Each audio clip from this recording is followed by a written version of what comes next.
Hi, my name is Ed Watson and I am a teacher at a school in Gloucester. And I've just written a book called Top Tips for New Teachers, which aims to condense all the tips and advice I've learned over the last few years into a book to help new teachers entering the profession. So what was my inspiration?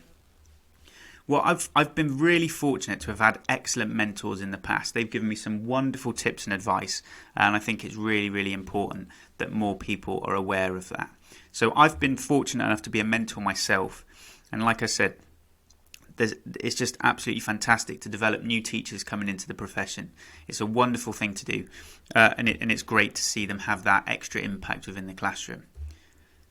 Now, there are some hidden tips within teaching that no one ever tells you about. You're just kind of left to find them out for yourself, which is just really an inefficient way of developing teachers. So that was one of the inspirations for me to write this book, and at the same time it was advice I wish I knew when I was starting. Now, the first chapter, Becoming an Excellent Teacher, has three main aspects. Number 1, observations. Number 2, developing effective relationships. And number 3, practice doesn't make perfect, it makes permanent. Now, with observations, when you're going into your classroom environment, you will want to have your classroom the way that you want it. Now, to start with, you don't know exactly how you want it, so observe other teachers. Go out into your classrooms, go out into the school, just drop in on as many lessons as you possibly can, not just from your subject, from every subject, from every discipline. The more classrooms you can go into, the more chance you're going to be able to just magpie ideas and incorporate that into your own practice. The second point is, don't be afraid of being observed yourself. It is slightly daunting if you've got a colleague coming into your lesson because you're like, oh, what are they gonna think, what are they gonna say? But you soon get over it. Every teacher who's been in the profession wants to help new people who are also entering teaching. So be observed. They will give you tips and advice. They've been there, done that. Take their advice on board and see if you can incorporate it into your own practice. It's nothing to be afraid of. And like I said, once you've been observed a few times, you just learn to forget that they're even in the room, and it can be a really beneficial thing for you to have in your practice. Both of these, like I said, will help you envision your ideal classroom environment. It's really difficult when you're fresh in teaching. You don't know exactly what you want your classroom to look like. So by observing others, being observed yourself, you'll see some great things that you want to incorporate in your practice.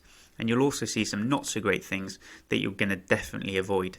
Remember, each teacher is slightly different. You're all going to have your own personalities. So what works for one teacher is unlikely to be 100% replicable into your own classroom. So just make sure you magpie ideas, try them out, and make sure what works for you. The second point of the first chapter looks at developing effective relationships.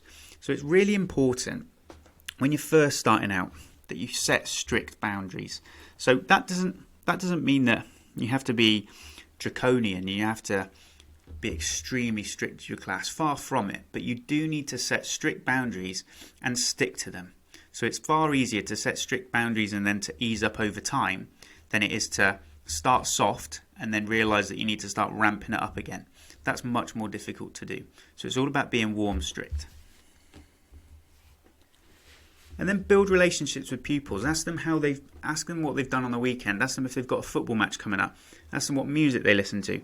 Just try and build an interest in them, and they'll pay it back in bucket loads. So it's not about being their friend. We're there to have respect. It's not about being their friend, but it does work absolute wonders if you can just have a bit of a laugh with the pupils that you teach. You can see them in the corridor. Ask them what football team they support. Ask them what their interests are, and like I said, they will pay you back. And then the final point is contacting home. Parents have a massive leveraging impact. So if you can get them on side, again, it'll be really useful for you in the long run. And it's also, if you've got some students that you think are going to be a bit of hard work later down the line, if you can ring those parents early on and build up positive credits, when you then have to ring them a month later, you can then say, oh, look, I'm really sorry, but I rang you a month ago and they were absolutely superb. Unfortunately, they've let you down today. And the amount of impact that has is superb. Whereas if you haven't had that positive credit in the bank beforehand, it's just another teacher who's telling off their kid, and it won't have as much impact. The final point is practice makes permanent. So you are going to make mistakes. Every teacher makes mistakes. It's about continuously improving. So reflecting on your practice. Okay, well, what happened that lesson? How am I going to avoid that? And making sure once you realise you're going to make mistakes, it's how do you learn from those mistakes. And at the start, you're going to have so much that you want to improve. You're going to have, okay, I want to work on 20 different things. But that's just going to stress you out. So what is much better to do is if you've just got one thing at a time, if you just focus on one thing at a time, that will then improve slowly. And once you've nailed that, you can then get another target, and over time you'll be impressed about how quickly you can progress. Okay, so that's chapter 1, and then we're going to go through chapter 2 in the next video.